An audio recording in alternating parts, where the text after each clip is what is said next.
Donc voilà, une fois de plus, on est le lundi chez la famille K1 et on est aujourd'hui le 23 avril. Et on commence notre cours, une paracha qui fait partie de ces parachiotes, Parashat Emor, où si on ne cherche pas très profondément les messages profonds, extrêmement puissants qui s'y cachent, c'est pas évident. Il y a, comme on le sait dans la Torah, des parachiotes qui hurlent, on pourrait dire leur lumière, tellement c'est visible que on nous transmet des messages. Et il y a des parachiotes où c'est plus compliqué. Et la Parashat Emor, la Parashat Seton fait partie de ces parachiotes un peu plus compliqués, où il est difficile de voir le message que l'on pourrait emporter avec nous afin de se construire et d'être à la hauteur de ce que l'on nous enseigne. Mais effectivement, comme je ne cesse de l'enseigner, la Torah est sur le modèle du monde. En vérité, je viens de dire une grosse bêtise. Le monde est sur le modèle de la Torah. C'est-à-dire que de la même manière que dans ce monde, on a l'impression, le quotidien, le profane, la matérialité, rien de spécial, et qu'en vérité, dans ce monde se cachent des choses inimaginables pour ceux qui ont des yeux pour voir, qui ont surtout les sens de l'âme qui sont suffisamment affinés, affûtés pour ressentir la main d'Hachem qui dirige tout ce qui semble être le hasard et le profane et le rien du tout.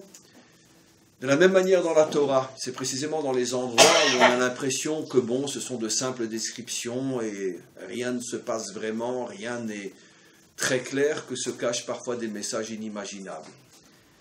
Et en particulier dans notre paracha, on aura deux parties dans ce cours. La première partie au sujet du rappel une fois de plus, pour la je ne sais combienième, énième fois, la Torah reparle de la Ménorah, de la mitzvah, donc d'allumer la Ménorah dans le temple. Je ne sais pas s'il y a un sujet qui a été autant répété dans la Torah que le sujet de la Ménorah. Et à chaque fois, avec apparemment plus ou moins les mêmes notions, les mêmes descriptions, mais évidemment, parce que nos yeux ne s'arrêtent pas sur le petit détail qui fait que tout change et tout devient tout d'un coup extrêmement lumineux comme la Ménorah. Et le verset, entre autres, que je voudrais vous mettre en évidence dans cette paracha qui parle à nouveau de la Ménorah pour la énième fois depuis qu'on a commencé à en parler donc dans le livre de Shemot, c'est un verset qui dit que les Bnei Israël devront apporter Shemen Zaït Zar Elecha à toi Moshe. On devra apporter donc Shemen Zaït Zar Katit Lamaor. La Halot Ner Tamid, traduction littérale au premier niveau, ils t'apporteront une huile pure provenant de comment on appelle le fruit, d'olives qui ont été bien compressées. Ils te l'apporteront pour qu'à partir de cette huile, on puisse faire monter une lumière tamide sur la Ménorah. Une lumière qui durera tout le temps sur la Ménorah. Alors, tout de suite, les commentaires se posent évidemment deux questions. Quelqu'un qui lit ce verset-là sans la moindre initiation à la lecture de la Torah, rien de spécial. Mais en vérité, ce verset pose une question inimaginable. Il y a une erreur dans le texte. Pourquoi ? Deux erreurs. D'abord, c'est pas la halot ner, c'est la halot nerot. Combien de lumières on a allumées sur la Ménorah ? 7. Donc, il faut un pluriel. Nerot. La halot nerot. Pas la halot ner. Parce que celui qui ne sait pas comment était faite la Ménorah, il lit ce verset, il imagine que la Ménorah, c'était une seule bougie. Donc, comment la Torah peut se permettre de faire une erreur à ce point colossal ? Vous comprenez ? Deuxième erreur, ner tamid. Pourquoi ? La flamme durait tout le temps ? Non, c'est impossible. Une bougie, par définition, une fiole, par définition, ça dure tout le temps que tu as mis la quantité d'huile ou de cire qu'il faut. Donc, le verset dit une bêtise. C'est pas un ner, c'est 7 ners, donc c'est nerot, et ça veut rien dire tamid. Ça veut rien dire tamid. Ça ne peut pas durer tout le temps. On n'apportait pas de l'huile une fois, et puis après, le nerf restait allumé tout le temps. C'est pas vrai. Donc effectivement, c'est une question colossale que nos maîtres doivent affronter, qu'est-ce que dit le verset? Et ils répondent, sans doute la plupart d'entre vous ont déjà entendu cette réponse, il y avait effectivement un miracle permanent dans le Echal, et c'est un permanent, mais qui n'a duré qu'à l'époque où Israël était méritant. Le deuxième temple, ce miracle ne s'est jamais produit.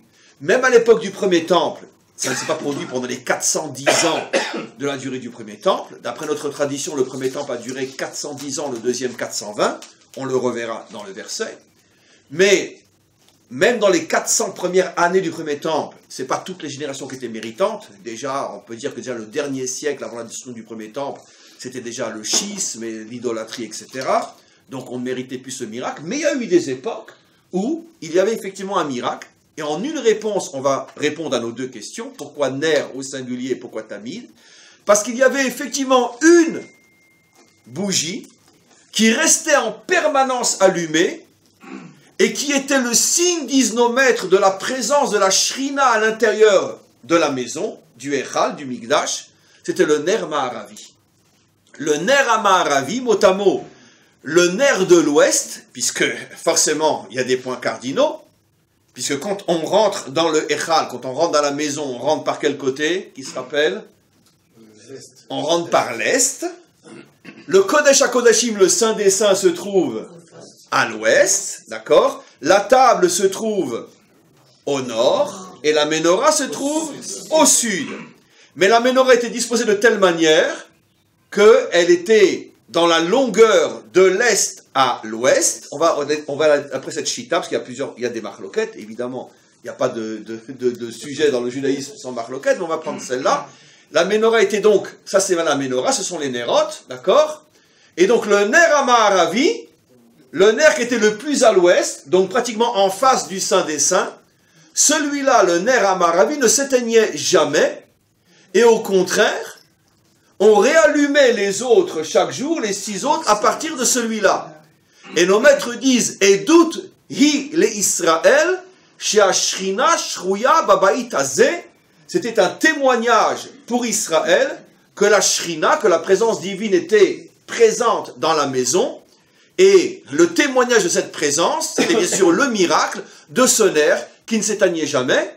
Comme je l'ai dit dans d'autres cours, finalement le Nes de Hanouka a été précédé bien avant le Nes de Hanouka par un Nes qui était encore beaucoup plus impressionnant que celui de Hanouka. C'est que Hanouka, ça a duré 8 jours, mais là ça durait parfois des années, il ne s'éteignait jamais.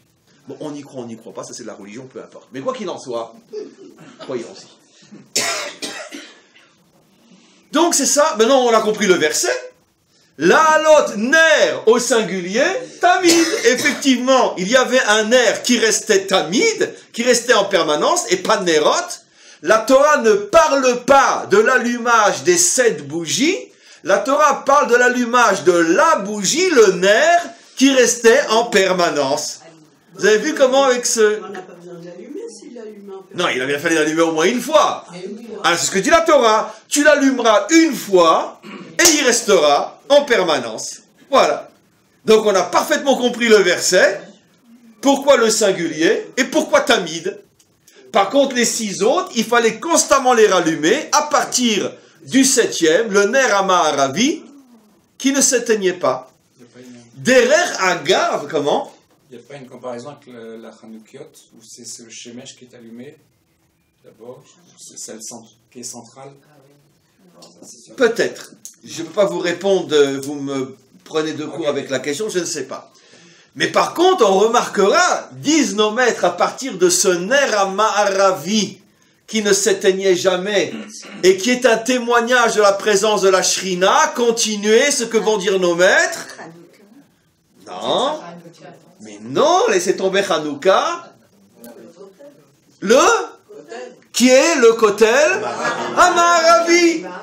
Et de là, disent nos maîtres, il y a plus de 2000 ans, que de la même manière que le Ner Ma'aravi ne s'éteignait jamais, disent nos maîtres dans un Midrash Rabbah qui a plus de 2000 ans, de la même manière la Shrina ne partira jamais du Kotel Ma'aravi, qui ne sera jamais détruit et qui sera un témoignage éternel de la connexion d'Israël avec son Dieu, quels que soient les affres de l'exil. Et on est là pour en témoigner aujourd'hui. Amen. Vous comprenez maintenant pourquoi Rome a changé le nom de ce mur et l'a appelé le mur des lamentations, les youpins qui pleurent. Pleurez, mes amis. Vous savez que c'est un juif, ça lui est interdit d'appeler ce mur le mur des lamentations. Ce sont les Romains qui l'ont appelé le mur des lamentations, surtout les Romains catholiques, pour nous humilier. Pleurez, vous pleurerez pendant des millénaires. Mais pour nous, comment s'appelle le mur jusqu'à aujourd'hui? Vous voyez partout sur les écriteaux dans Jérusalem, Kotel Amaravi. Alors bien sûr, on a donc un lien inimaginable. Comme la Shoah et l'Holocauste. Quel rapport? Nous disons la Shoah, le monde non-juif parle de Holocauste, soi-disant que... Destruction totale. Destruction, alors que Shoah... Hachem... Bravo. Alors que Shoah veut dire malheur, la vraie traduction de Shoah ne veut pas dire génocide. Shoah, c'est très juste ce qu'il dit, veut dire catastrophe. D'accord? Mais c'est pas génocide, c'est pas holocauste, qui font allusion à une disparition totale. Là aussi, il y a une exagération. Mais en tous les cas, l'appellation le mur des lamentations est une appellation humiliante, comme le fait de porter l'étoile, ou comme quantité d'humiliation qu'on a eu en Galoute, pour dire, voilà, ben, vous serez comme ça humiliés pour l'éternité. Et donc, finalement, ce mur signifie exactement le contraire de ce qu'on a voulu lui faire dire. Vous appelez ce mur le mur des lamentations, car vous pleurerez jusqu'à ce que vous reconnaissiez. Et nous, on appelle ce mur le mur Amaravi, c'est-à-dire au contraire, exactement comme la bougie qui ne teignait pas et qui prouve que Dieu ne nous abandonnera pas. Même en exil, Dieu ne nous abandonne pas. La preuve, c'est que tout le monde a essayé de détruire ce mur et personne n'y est arrivé. Vous savez que les Jordaniens l'ont transformé en latrine, d'accord. Ah oui, ils pissaient dessus, carrément. Les Jordaniens, pendant des décennies. Et pourquoi ils ont essayé de détruire? Ils ont amené en vérité des bulldozers et tout. Jamais personne n'est arrivé à détruire ce mur. C'est l'un des plus grands miracles étouffés, censurés de l'histoire humaine. Mais ils ont tous essayé de le détruire. Mais il gêne, il n'a rien à faire ici. Puisque c'est le vestige de ce qui reste. Ils ne sont jamais arrivés à le détruire. Des millénaires auparavant, nos maîtres nous avaient dit, il ne sera jamais détruit. Et c'est le signe de la connexion, malgré nos fautes, malgré la dispersion, malgré la punition, malgré tout, le maître du monde témoigne de son attachement à ce peuple. Et vous reviendrez un jour. Et on revient après des millénaires, et on continue à prier devant ce peuple. Et je pense, pour boucler la boucle, ceux qui ont été Yom Ha'atzmaut au Kotel, et qui ont vu ce qui s'est passé là-bas, comment ne pas fondre en larmes, comment ne pas pleurer, comment ne pas hurler de joie et de bonheur et de remerciement au maître du monde, ce mur devant lequel des milliers de générations ont prié pour que l'on puisse revenir, et aujourd'hui on célèbre des milliers de juifs qui dansent et qui chantent et qui célèbrent Yom Ha'atzmaut devant le Kotel. Si c'est pas ça une boucle bouclée, on va dire un début de boucle bouclée, parce qu'elle ne sera vraiment bouclée que quand on pourra danser dans le Beth Amikdash de notre génération, Be'ezrat Hashem. Amen. Mais quoi qu'il en soit, déjà le fait de pouvoir à ce point ressentir un bonheur, une joie devant le Kotel, après tout ce que ce Kotel a signifié pendant toute notre histoire, les humiliations, les lamentations, etc., c'est déjà... Je veux dire, si on devait passer 24 heures sur 24, rien qu'à dire merci au maître du monde, on ne ferait que ça aujourd'hui. Mais on continue maintenant le cours. Quoi qu'il en soit, ça va nous permettre d'expliquer maintenant autre chose. Il y a une autre anomalie, mais celle-là, elle est beaucoup plus subtile, et je n'ai pas commencé par cette anomalie, parce qu'il faut vraiment avoir une oreille hébraïque, c'est-à-dire très fort en grammaire, en langue hébraïque, pour comprendre maintenant la troisième remarque que je vais vous faire. Les deux premières, c'était facile, ner au singulier, tamid, c'était facile, même quelqu'un qui débute en hébreu comprend qu'il y a une anomalie. Mais il y a une autre anomalie, qui cache un secret incroyable.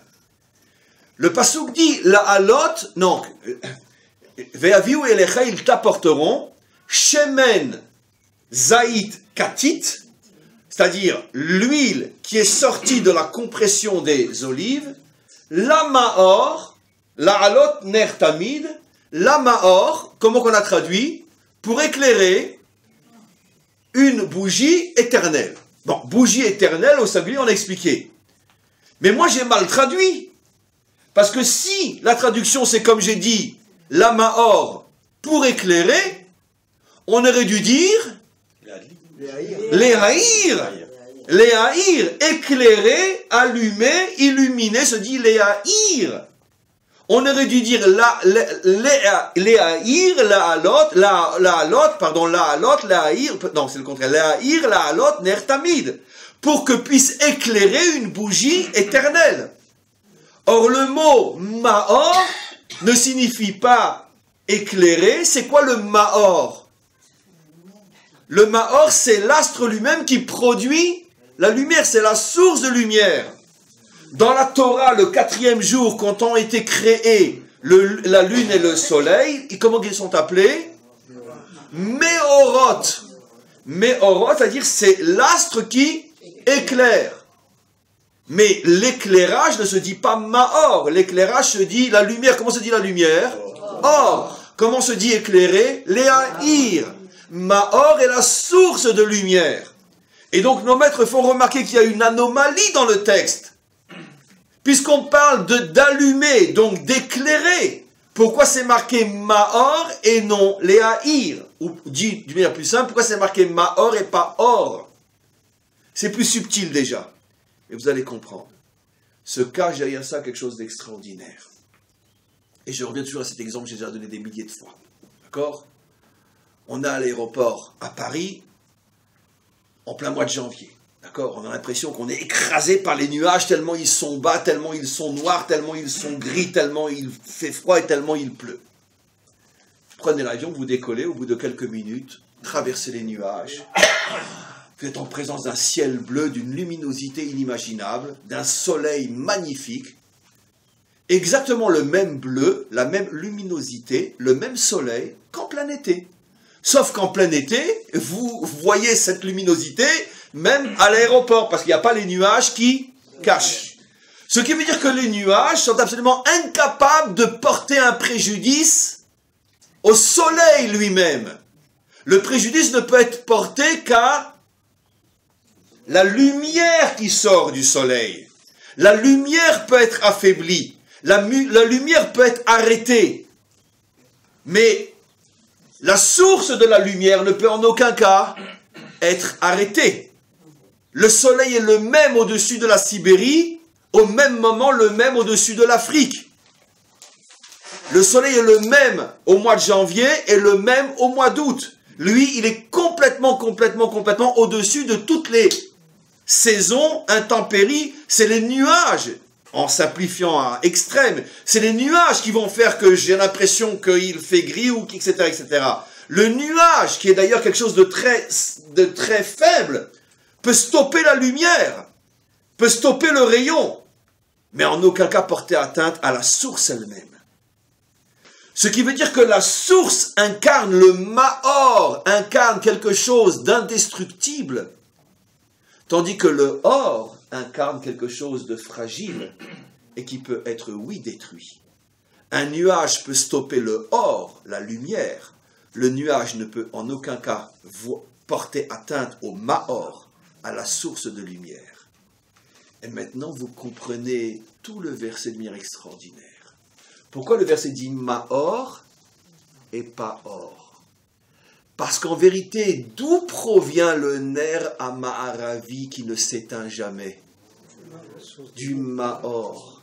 Parce que le ner à Ma'aravi fait allusion au fait que cette lumière est connectée à la source. Et comme la source, elle, ne peut en aucun cas disparaître, automatiquement, la lumière qui est directement connectée à cette source ne peut pas disparaître. Et là, on comprend ce que disent nos maîtres, le fait que le ner à Ma'aravi ne s'éteignait jamais parce qu'il provient du Maor et pas uniquement du Or, et la preuve que le Ham Israël est connecté à la Shrina, parce que le Ham Israël ne pourra jamais disparaître. Et regardez comme l'image est extraordinaire, à frissonner le peuple juif peut échapper à la souffrance? Non. Il peut échapper à des massacres? Non. Il peut échapper parfois à des situations où la majorité d'entre eux disparaissent? Non. Non. Les 6 lumières sur 7 s'éteignaient constamment. Mais est-ce que le peuple juif peut disparaître complètement? Non. Le Ner Ha'ma'aravi. Ça veut dire que la Torah nous prévient. Il y aura parfois des moments dans l'histoire où la majorité d'Israël sera en danger de disparition. Mais on doit garder la certitude, et on a suffisamment d'histoires derrière nous pour prouver que c'est vrai, que jamais toutes les lumières ne disparaîtront, et à partir de la lumière qui reste seront rallumées les autres. C'est parce qu'on a vécu après la Shoah? Tout le monde de la Torah Ashkenaz a été anéanti, beaucoup plus que 6 lumières, 7 lumières, 8 lumières. Quelques rabbanim ont été sauvés, se sont implantés en Israël, et tout a redémarré. Le peuple juif, à un autre niveau, a complètement été chassé de là où il veut depuis des siècles, la Pologne, la Russie, etc., etc. Un noyau s'en est sorti, il a été implanté ailleurs, et à partir de ce noyau-là, tout est. C'est vraiment, vous voyez que dans ce verset qu'on peut lire d'une manière tout à fait simple, se cache tout le secret de l'histoire d'Israël. Sachez mes enfants, je vous préviens, parfois, presque toutes les lumières s'éteindront. Le Ham Israël sera dans une situation où, vu des séances, on se dit ça, il va disparaître. Je vous promets qu'il y aura toujours un nerf qui, lui, ne disparaîtra jamais. Et à partir de ce nerf, le Ham Israël sera toujours reconstruit de ses cendres. Et il remettra pour l'éternité. On ne peut pas détruire le Ham Israël. Pourquoi? Parce qu'il est connecté au Maor. Il est connecté à l'essence du divin. Et de la même manière qu'on ne peut pas porter atteinte à Dieu lui-même, on ne peut pas porter atteinte d'une manière définitive au Ham Israël. On peut porter atteinte à la lumière de Dieu. Bien sûr, on peut avoir une humanité où pratiquement plus personne ne croit en Dieu. Mais c'est uniquement à la lumière que Dieu ne brille pas dans son monde. Mais est-ce que le fait que même le monde entier nierait l'existence de Dieu, est-ce que ça va lui le mettre en danger? Non. C'est sa lumière qui ne parvient plus aux hommes, comme la génération du déluge, ou comme aujourd'hui dans énormément d'endroits. Mais c'est sa lumière qui peut être affaiblie jusqu'à disparaître. Celui qui dit « je ne crois en rien ». Parce que tu ne crois en rien, lui a disparu. Lui n'a pas disparu, il est toujours là. Que tu crois ou non, ça n'ajoute rien et ça n'enlève rien au Maor, à l'essence.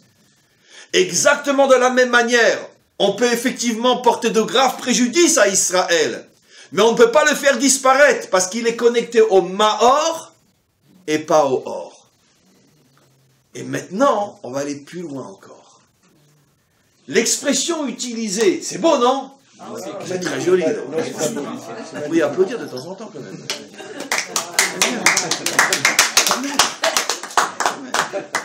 Que je m'y crois un petit peu. On continue. Maintenant, écoutez-moi bien. Vous nous éblouissez. Oui, c'est ça. Mais avec le Or ou avec le Maor? Avec le Or ou le Maor? Maintenant, allons un petit peu plus loin. Le mot qui est utilisé pour dire broyer. On broie l'olive pour qu'on en sorte l'huile qui fasse jaillir la lumière, dont celle qui est éternelle, qu'elle est connectée au Maor. Déjà, dans l'image de broyer pour que la lumière apparaisse, on comprend déjà quoi? C'est intéressant, puisqu'on sait très bien que la manière dont le maître du monde a créé son monde, ce sont autant de messages pour qu'on comprenne finalement son intention et son projet. Déjà, tu comprends déjà quelque chose d'extraordinaire. D'accord? C'est-à-dire que si tu veux briller, il faut accepter d'être broyé. Parce que, comme j'expliquais ce matin dans un autre cours, dans un autre contexte, la réalité, elle est comme celle-là. Elle est comme ça. Malheureusement, si tu as une vie qui n'est qu'une vie de facilité, sans épreuve, sans difficulté, sans coups et mauvais coups, c'est impossible que tu puisses faire sortir tout ce que tu as au plus profond de toi. Parce qu'une vie facile se transforme en vie légère. Une vie légère se transforme en vie de néant, de futilité, de rien. Et d'ailleurs, dans tous les peuples et dans tous les domaines, tous les grands hommes, quand on regarde leur parcours et leur vie, on s'aperçoit qu'il n'y a pas une exception à la règle. Tous les grands hommes ont marché sur un chemin de ronces, jusqu'à ce qu'ils arrivent à faire jaillir la lumière, chacun dans son domaine. Dans la facilité, tu ne peux rien produire, c'est absolument impossible. Comme disent nos maîtres, Adam les Amal Nivra. L'homme a été créé pour peiner, première traduction au niveau simple, à un niveau plus profond, Adam les Amal Nivra, c'est-à-dire que tu ne peux dévoiler le Adam, tu ne peux dévoiler l'homme qui est en toi, l'humain véritable, que si tu as une vie de difficulté. C'est ça ce que le maître du monde a montré dans la nature elle-même. Tu veux faire jaillir la lumière de l'olive, eh bien tu es obligé de la compresser. Mais ça va plus loin que ça. Qu'est-ce que j'ai dit tout à l'heure? Que d'après notre tradition, qui remonte à plus de 2500 ans, si pas 3000, nos maîtres nous ont toujours enseigné que le premier temple a duré 410 ans et le deuxième 420. Très bien, ça c'est une tradition sur laquelle il n'y a aucune discussion dans le Talmud, c'est rare. Un enseignement qui n'est pas contredit dans le Talmud, c'est comme dire que l'eau elle est sèche. C'est impossible. Mais effectivement, ça fait partie des enseignements qui ne sont pas contredits. Tout le monde l'a admis. Comment se dit en lettres 410? En lettres, chaque lettre a un chiffre. 400 c'est quoi? Tav. 10, Yud. Donc Tav Yud c'est 410. Comment se dit 420 en hébreu? Tav, Kaf. Donc Tav Yud et Tav Kaf. Et Tav Kaf. D'accord? Katit. Katit. Qu'est-ce qu'il y a dans le mot katit? Mais non! Quelles sont les lettres de katit? Kaf, Tav, Yud, Tav. Dans le mot katit, il y a une allusion aux deux temples. Mais aux deux temples détruits. Le premier, dans le mot katit, vous avez Kav, Tav, qui fait allusion au deuxième temple. Et après It, qui fait allusion au Yud, Tav, au deuxième temple. Dans le mot katit, vous avez... Regardez, c'est inimaginable. Dans le mot katit, vous avez une allusion à la durée du premier temple et à la durée du deuxième temple. Donc, d'une autre manière, vous avez, puisqu'on parle de deux temples et de deux durées, vous avez une allusion dans le mot katit à la destruction des deux temples. Le premier n'a duré que 410 ans, le deuxième a duré 420 ans. Et qu'est-ce que veut dire katit? On a détruit l'olive pour en faire sortir, éteignez, je vous supplie, on a détruit l'olive pour en faire sortir le Mahor, la lumière. Puisqu'on dit Katit la Mahor, la destruction, le broyage de l'olive va permettre de faire apparaître l'huile qui est l'essence de la lumière. Et dans le mot Katit, la Torah cache la destruction du premier temple et du deuxième temple. Qu'est-ce que la Torah est en train de nous dire? Mais frissonnez de bonheur, mettez-vous à danser. Qu'est-ce que la Torah est en train de dire? Qu'en vérité, que toutes les destructions que traverse le peuple juif, c'est dans le but unique de faire sortir l'essence de la lumière, le Mahor, et de le rendre éternel. De la même manière que tu ne peux faire sortir l'huile qu'en détruisant l'olive, tu ne peux donner l'éternité à ce peuple qu'en le compressant, qu'en le détruisant. Mais malgré tout, ce n'est que l'olive qui est détruite. Qu'est-ce qui va rester? L'huile, le Mahor, l'essence de la lumière. Et de là, nos maîtres disent, ne rentrons pas dans les détails. Comment? Mais, chère madame, vous ne mangez jamais de pain? Pourquoi êtes-vous cruel avec la graine que vous avez mis dans le sol, que vous lui avez obligé à pourrir, pour qu'après elle vous donne un magnifique épi? Vous êtes cruel, madame? Ah oui. Madame, vous ne mangez jamais de viande? Non? Oh bon, allez. Je vais manger. Et du poisson? D'accord? Bon, alors, vous êtes cruel. Mais d'un autre côté, je vous garantis que si on pouvait entendre un petit saumon, Erev Shabbat, le saumon, il dirait, je t'en supplie, mon Dieu, fasse que je sois péché par quelqu'un qui va me mettre dans une assiette de Shabbat. Parce que vous imaginez, je mange mon saumon, le saumon qui n'était qu'un petit poisson, va se retrouver maintenant une partie intégrante d'un homme qui va dire des paroles de Torah, qui va louer son Créateur, qui va faire du bien. Qu'est-ce qu'il préfère, le saumon? Être un petit saumon ou être un homme qui loue son Créateur?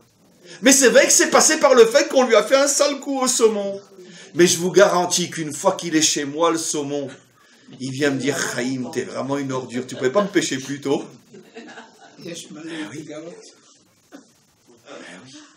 Ça veut dire que, évidemment, si on s'arrête sur le fait qu'on sort le saumon de l'eau, c'est cruel. Mais si on regarde toute l'image, c'est pas nous qui avons décidé que le monde est comme ça, madame. Le monde n'est créé que de choses comme ça, où une sorte de destruction ponctuelle prépare à une construction inimaginable. Comme je l'ai toujours dit, même si ça déchire le cœur de le dire, 1945, on ouvre les portes d'Auschwitz, 1948, on danse dans les rues de Tel Aviv. C'est malheureusement comme ça que fonctionne l'histoire. Mais pas seulement dans le domaine de l'histoire juive, dans tous les domaines, jusque dans la nature elle-même. Comme l'histoire de la graine, qui pourrit dans le sol pour pouvoir me donner du pain. Et dans un autre domaine, excusez-moi, je vais très vite, pour avoir un enfant, vous savez combien comment on appelle ça? De spermatozoïdes sont perdus pour qu'un soit sauvé? Pourquoi le maître du monde a créé une chose pareille? Des millions sont perdus à chaque relation pour que peut-être un prenne. Des millions sont perdus. Pourquoi tu crées le monde comme ça? Débrouille-toi pour que celui qui prenne, il soit tout seul. Pourquoi? Pourquoi? Parce que c'est un principe fondamental dans ce monde. D'accord? D'une certaine manière, c'est l'obscurité qui amène la lumière. Oui. Cathy, il faut lire en sens contraire. Ça a une signification. Pourquoi d'abord le deuxième temple après le premier temple? Non, il ne faut pas le lire comme on lit les mots en hébreu. Ah si, parce qu'on peut, 420, on peut l'écrire Kaftav. Au contraire, on peut mettre le Kav avant le Tav, la petite lettre avant la grande. On peut mettre comme ça, absolument. Et le troisième temple? Comment? Le troisième temple, justement, ça Ne vous inquiétez pas. Le troisième temple aussi, ça ne sera pas, ça y est, on est au paradis, on se fait bronzer sous le soleil du bon Dieu. Parce qu'effectivement, je devine votre question. Si c'est un modèle fondamental, c'est un modèle permanent. Mais le problème est justement, je vais répondre à votre question. Je vais répondre. D'ailleurs, c'est lié au cours que j'ai donné le matin cette semaine, d'ailleurs. Mais donc, pour l'instant, on reste dans le cadre de ce qu'on explique. Donc, qu'est-ce que nous apprend la Torah? C'est vrai, on va pas inventer, c'est vrai que le premier et le deuxième temple ont été détruits à cause de nos fautes. C'est vrai que les 4 exils d'Israël sont la conséquence de nos fautes. On ne va pas trafiquer et falsifier ce que disent les prophètes, ce que disent nos maîtres, ce que nous savons et nous avons appris. Mais malgré tout, la Torah nous révèle ici que toutes ces raisons sont vraies, mais ne sont que l'extériorité, ne sont pas la vraie et profonde et essentielle raison. La raison profonde, essentielle, véritable, qui se cache derrière l'habit, qui sont nos fautes, etc. La raison essentielle, c'est parce que dans ce monde, tu ne peux en aucun cas progresser si tu n'es pas pressé. C'est impossible. C'est la loi de ce monde. Maintenant, avant de répondre aux questions, vous comprenez maintenant pourquoi, mais c'est fabuleux, pourquoi c'est le Ner HaMa'aravi qui restait éternellement. Pourquoi c'est le Kotel HaMa'aravi, le mot Ma'arav, l'ouest, à part le Far West. Mais l'ouest nous fait penser à quoi tout de suite? L'ouest, c'est l'endroit où le soleil se couche. Le soleil se lève à l'est et se couche à l'ouest. Donc l'ouest est le symbole de l'obscurité. Et c'est précisément dans l'endroit de l'obscurité que la lumière ne s'éteignait jamais. Et là, le message est fabuleux. Si tu veux vivre éternellement, il faut que tu acceptes de traverser l'obscurité. Car si tu ne traverses pas l'obscurité, tu finiras par disparaître. Et de là, nos maîtres nous enseignent un enseignement extraordinaire. Toutes les civilisations extrêmement puissantes qui sont montés, le fameux rêve de l'échelle de Yaakov, qui les voit tous monter, puis après tous redescendre. Ces civilisations qui montent, qui atteignent le summum de la puissance, et qui puis après disparaissent encore plus vite qu'elles sont apparues. Pourquoi? Nos maîtres disent, parce que elles sont fondées sur le or, pas sur le mahor. Elles ne veulent que la réussite. La puissance, la réussite dans tous les domaines, social, économique, religieux, etc. Réussite. Elles veulent du or. Mais le problème, c'est que le or, aussi puissant soit-il, arrive un nuage et il fait tout disparaître.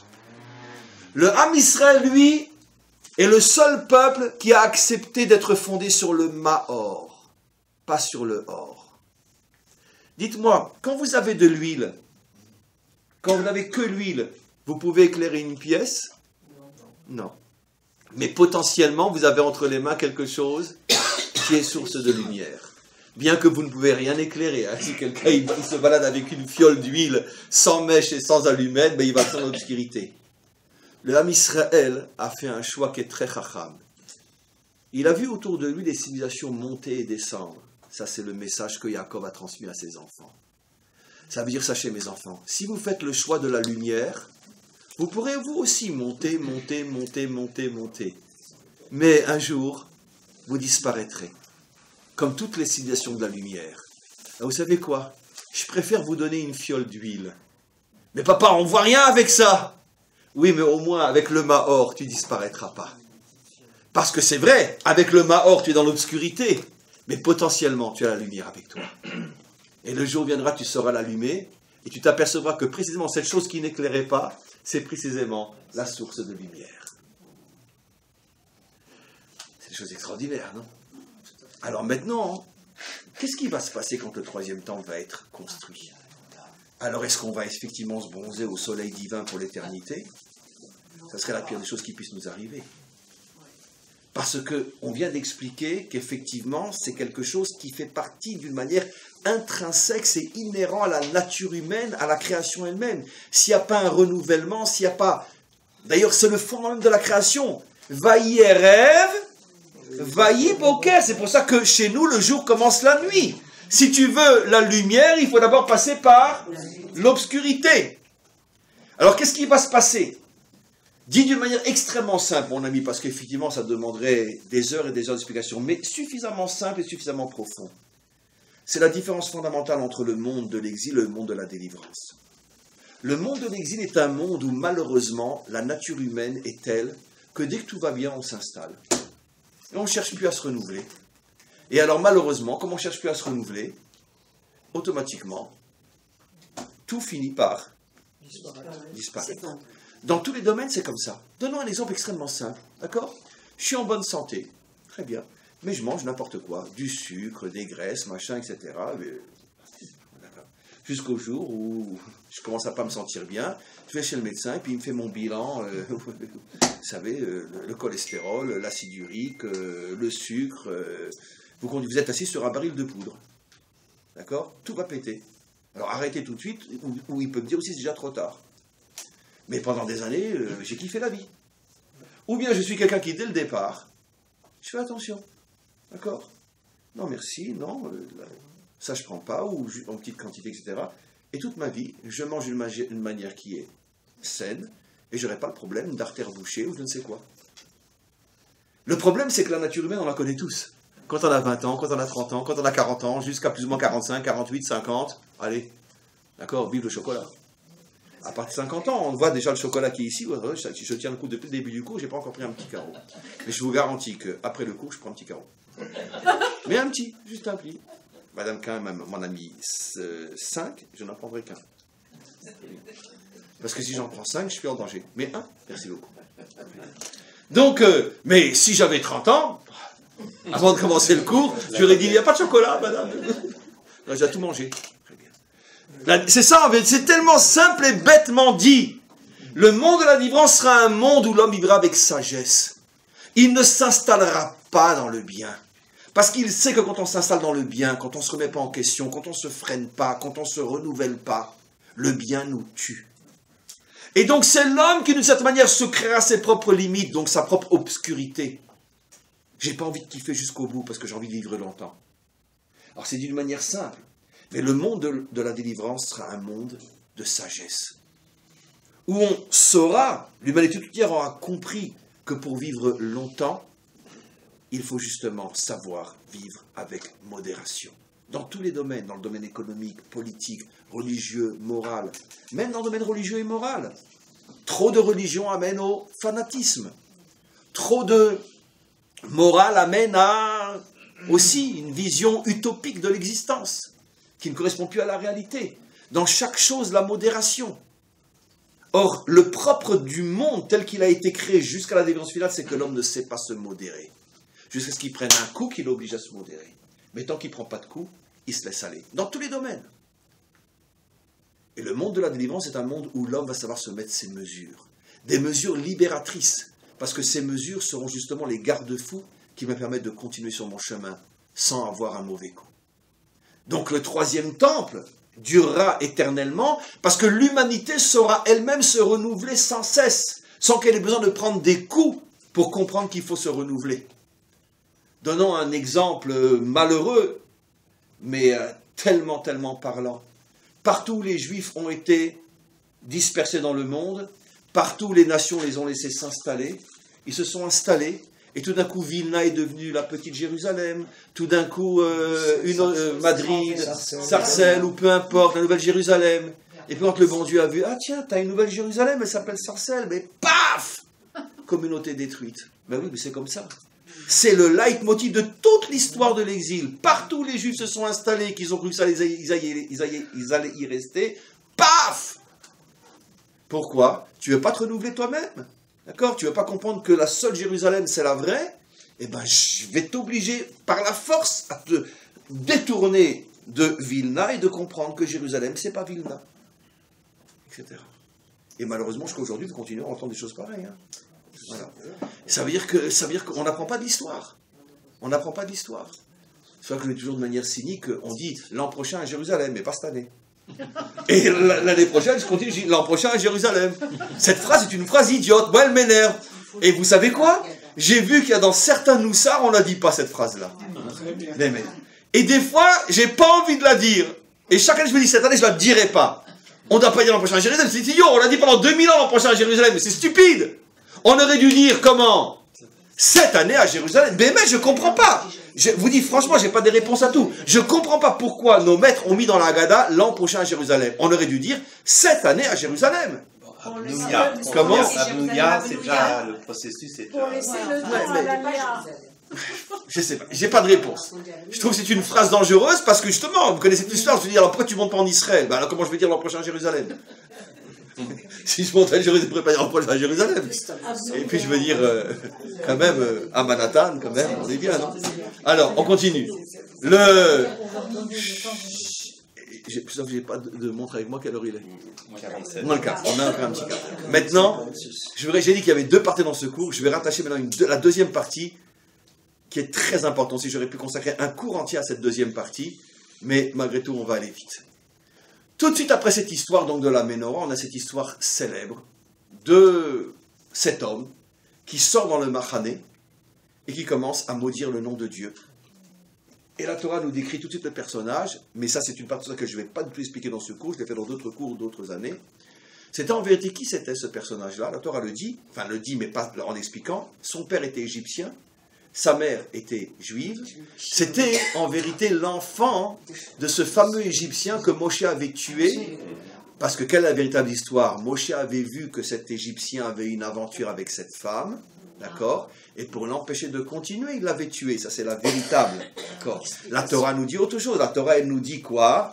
Qu'il était en train de... Mais qu'est-ce que nous disent nos maîtres? Quel juif il était en train de battre? Le mari de cette femme qui avait découvert qu'il était l'amant de sa femme, et donc il le battait. Quand Moshe est venu, il a tout de suite compris l'histoire, vers Ruach Kodesh, Moshe a été animé d'une sorte de prophétie, il a tout de suite compris ce qui se passait, et il a tué l'Égyptien, parce qu'en vérité, tout le monde comprend qu'il y a une anomalie dans ce texte-là. Si Moshe s'amuse à tuer tous ceux qui sont en train de frapper des Juifs, vous comprenez cette histoire, elle est stupide. Au moment où il sort voir ses frères, combien de Juifs étaient frappés par des Égyptiens à ce moment-là? 250 millions, d'accord? Puisque par définition, sur un chantier, tous les esclaves sont battus à mort. Donc qu'est-ce que tout d'un coup, il vit un Égyptien qui frappait un Juif et il a... Non mais c'est pas la question, pourquoi t'as frappé celui-là? Non mais non, il n'est pas simplement venu sauver un Juif qui était frappé, parce que dans ce cas-là, il lui faut des années pour sauver tout le monde, et il peut pas le faire. Mais là, il a vu qu'il y avait un problème derrière ça. Un problème qui pouvait après porter préjudice à tout le peuple juif. Une femme qui allait avec un Égyptien, après sa voisine va dire pourquoi pas moi, pourquoi pas moi, pourquoi pas moi, pour moi, c'est la fin du peuple juif. Et donc il est intervenu. Il a tué l'amant pour ne pas que ça aille plus loin. Qui était en train de frapper le mari. Mais entre-temps, l'amant, il a eu le temps de faire un enfant, et cet enfant va grandir. Et c'est lui qui, d'après notre tradition, va maudire le nom d'Hachem. Alors, il y a sur ça, bien sûr, des explications infinies. Des dizaines, des centaines de cours. Mais il y a un point qui m'intéresse, parmi l'océan de questions et de réponses sur ce passage-là. Nos maîtres posent une question évidente. On sait qu'il n'y a pas d'ordre chronologique dans la Torah, puisque la Torah est au-dessus du temps, ce n'est pas l'histoire de nos ancêtres les Hébreux, donc volontairement la Torah ne suit pas toujours un ordre chronologique, des événements qui sont dits là se sont passés après ou avant, etc. Mais il y a un ordre messagique. C'est-à-dire, par rapport au message que la Torah veut transmettre, il y a un ordre. Pas dans le temps, mais un ordre par rapport au message. Pourquoi l'histoire de cet homme, de ce juif en vérité, puisque sa mère est juive, de ce juif qui maudit Hachem, pourquoi vient-elle tout de suite après l'histoire de la Ménorah et une autre histoire qui est dite avant, dont je n'ai pas parlé, l'histoire des 12 pains qu'on mettait sur la table. La Torah répète, là aussi, une fois de plus, mais moins que pour la Ménorah, que l'on devait mettre 12 pains d'un Shabbat à un Shabbat. On les apportait le Shabbat et on les enlevait l'autre Shabbat. Et lui est venu avec une question, je vais aller très vite parce que je vais arriver à l'essentiel, lui est venu avec une question, il a dit, mais c'est honteux de mettre sur la table d'un roi des pains que tu laisses pendant une semaine, et au bout d'un ou deux jours, ils vont être secs, rassis, etc. Et Moshe a répondu, mais non, il y avait un miracle qui fait que quoi, que le pain restait chaud, comme au moment où on l'avait sorti du temple. Et d'ailleurs, on a des preuves dans les prophètes. Le prophète Ésaïe, lui aussi raconte que dans les bons moments de l'époque du premier temple, les jours de fête, on sortait le pain, justement, 7 jours après qu'on l'ait rentré, et on le montrait à toute la foule, on disait, regardez, le pain est chaud, il fume encore comme il y a 7 jours au moment où on l'a sorti du four. C'était aussi, on dit qu'il y avait 10 miracles permanents qu'il y avait dans les bonnes époques dans le temple, le Ner HaMaravi, et le deuxième miracle parmi les 10, c'est le pain qui restait chaud. Évidemment, pas pendant les 2 temples du début jusqu'à la fin, mais pendant certaines périodes où les Juifs étaient méritants, on méritait ces miracles-là. Et lui, quand il a entendu ça, il a dit, mais attends, c'est quand même plus simple de refaire du pain tous les jours que de faire du pain qui normalement devrait être rassis et qui, parce qu'il y a un miracle, reste chaud pendant une semaine. Alors Moshe lui a demandé, ça bien sûr c'est notre tradition qui rapporte ça, Moshe lui a demandé, mais en quoi ça te dérange qu'il y ait un miracle? Et lui il a répondu une phrase, d'accord? Il a dit une phrase qui est apparemment très juste, il a dit « En somrim à la messe ». Ça veut dire quoi? On n'a pas le droit dans ce monde, c'est ce que le judaïsme nous enseigne, de vivre en obligeant Dieu à nous faire un miracle. Toi, tu dois vivre selon la nature, c'est-à-dire selon tes capacités, et quand tu es arrivé au bout de tes capacités, là rentre en jeu la Emouna, tu dois savoir que le maître du monde, lui, il peut aller plus loin. Tu t'es battu comme un lion, et malheureusement, tu es affaibli, tu es blessé, et tu risques d'y passer, et là, tu dois vraiment dire, Hachem, sauve-moi.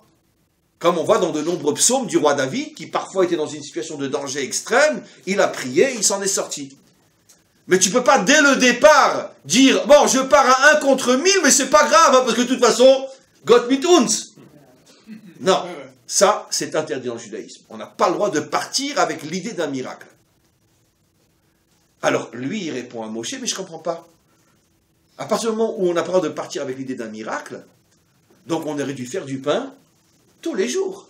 Et pas, dès le départ, faire du pain qui va obliger, s'il doit rester chaud, qui va obliger Hachem à faire un miracle. D'accord? Et Moshe lui a dit, allez, laisse tomber, tu comprends rien. Ça l'a mis en colère. Et il a maudit. Genre, allez, très bien. Nos maîtres posent une question évidente, mes amis. Pourquoi? Non, il n'a pas tout à fait tort, évidemment. Ça s'est terminé en queue de poisson. Mais nos maîtres posent une question. Ils disent, pourquoi il s'est révolté sur l'histoire du pain qui reste chaud? Pourquoi il ne s'est pas révolté sur l'histoire du nerf qui reste allumé? Ben, si le miracle le dérange, alors le fait qu'il y ait le nerf Amaharavi qui reste allumé, et surtout que l'un est en face de l'autre, c'est aussi un miracle en permanence. Comme, encore, le miracle de la bougie, ça pouvait durer des années, si Israël était méritant. Là, le pain, ça ne durait malgré tout que 8 jours, puisqu'on le changeait malgré tout au bout de 8 jours. Donc pourquoi le miracle de 8 jours le dérange, et pas le miracle de la Ménorah?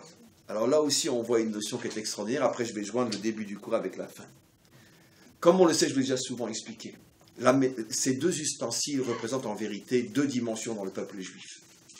La table représente évidemment la dimension matérielle, le pain, le travail, aussi la malchoute, la royauté, le pouvoir, le politique, l'économique. La table, c'est le pain.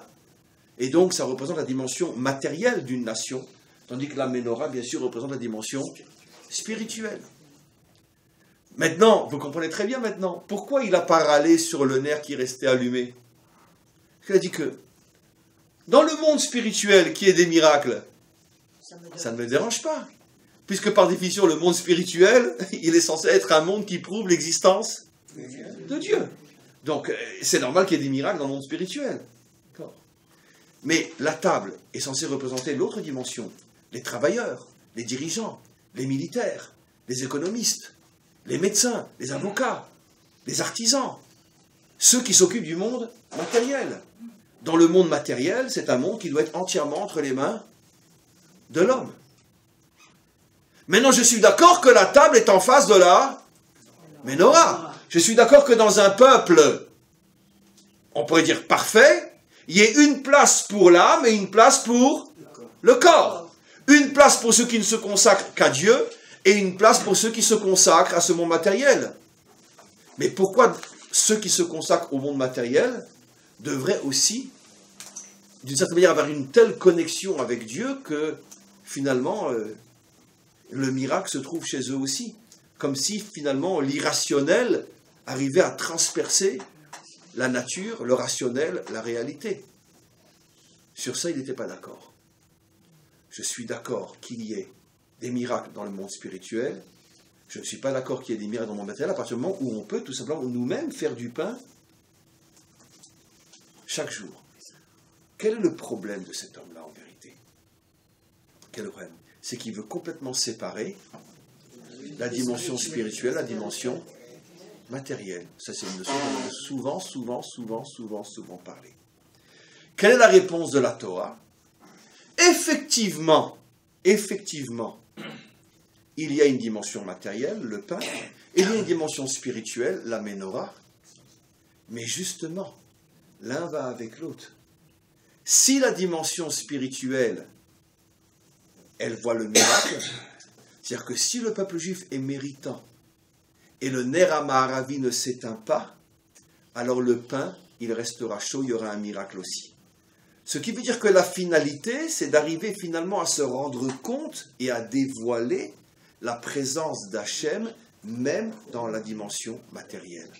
Pas seulement accepter la dimension spirituelle, mais la révéler à l'intérieur du monde matériel. Et ça, lui n'a pas voulu. Dans le langage que j'utilise tout le temps, il a voulu séparer l'Église de l'État, la synagogue de l'État. Quand tu sépares la synagogue de l'État, tu ne détruis pas la synagogue. Tu n'as pas détruit l'Église. Notre-Dame de Paris, elle est bien au cœur de Paris. Même après la Révolution française. Mais ça veut dire quoi tu as séparé? Ça veut dire qu'il n'y a pas de connexion entre les deux. Tu choisis ou l'Élysée ou la cathédrale. Mais tu ne peux pas être à la fois à l'Élysée, à la fois à la cathédrale. C'est impossible. Ben c'est l'Avdil, exactement ce que le problème. Être roi. Un Kohen ne peut pas être roi. Bon, alors, Comme... nous avons aussi une séparation. Bravo. Très intelligente. Bravo. C'est pour ça que nous avons deux ustensiles. Mais c'est fabuleux ce que vous dites. un Cohen ne peut pas être roi, et un roi qui n'est pas Cohen ne peut pas être Cohen. On a dans la Torah, dans le Nar, dans la Bible, l'histoire d'un roi, Uzziah, qui a voulu être Cohen, il est rentré dans le Saint des Saints, il a été frappé de lèpre. Donc on a les deux cas. Et on a le cas des Kohanim qui ont voulu être rois, les Hashmonaïm, après Hanouka. On a les deux fautes. Parce qu'il y a effectivement deux ustensiles. Mais, c'est ça la subtilité que lui n'a pas compris. Mais entre dire qu'il y a effectivement deux institutions et dire que l'institution matérielle doit vivre comme si elle n'avait aucune connexion visible avec Hachem, ça non. Même la dimension matérielle doit être capable de ressentir et de dévoiler qu'elle aussi a une connexion avec le monde qui est au-dessus de la nature.